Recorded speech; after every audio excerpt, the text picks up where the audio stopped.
Hello friends, இன்றைக்கி ஒரு plum cake recipe ரொம்ப ஃபாஸ்ட்டாக பார்த்துடலாம். ஃபஸ்ட்டு சுகர் வந்து கேரமலைஸ் பண்ணிக்கோங்க. 4 ஸ்பூன் சுகர் போட்டு 2 ஸ்பூன் தண்ணி ஊற்றி நல்லா டார்க்காக கேரமலைஸ் பண்ணி நல்லா சில் ஆகிற வரைக்கும் தனியாக எடுத்து வச்சுருங்க. ஒரு பவுலில் 150 கிராம் பட்டர் சேர்த்துட்டு இது கூடவே ப்ரௌன் சுகர் சேர்த்து நல்லா க்ரீமி கன்சிஸ்டன்ஸில் போட்டு பீட் பண்ணிவிட்டு இதோட முட்டையும் சேர்த்து நல்லா பீட் பண்ணி எடுத்துக்கலாம்.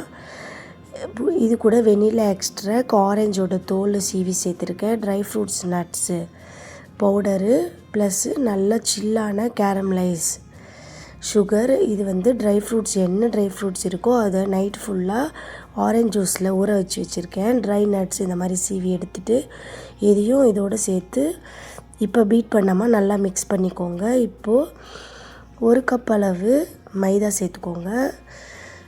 இது கூடவே 1/2 கப் அளவு சாக்லேட் பவுடர், 1 ஸ்பூன் அளவு பேக்கிங் பவுடர், 1/4 ஸ்பூன் அளவு பேக்கிங் சோடா சேர்த்து நல்லா மிக்ஸ் பண்ணிவிட்டு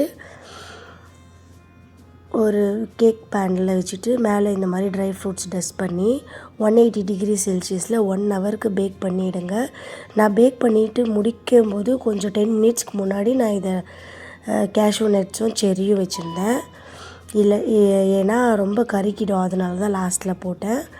அவ்வளோதான். நல்லா ஆறுனதும் கட் பண்ணிங்கன்னா ரொம்ப மாய்ஸ்டான ப்ளம் கேக்கு ஈஸியாக ரெடி ஆகிடுச்சு. கொஞ்சம் ரெசிபி ஃபாஸ்ட்டாக இருந்திருக்கும், ஏன்னா நான் கடகடன்னு எடுத்தேன்.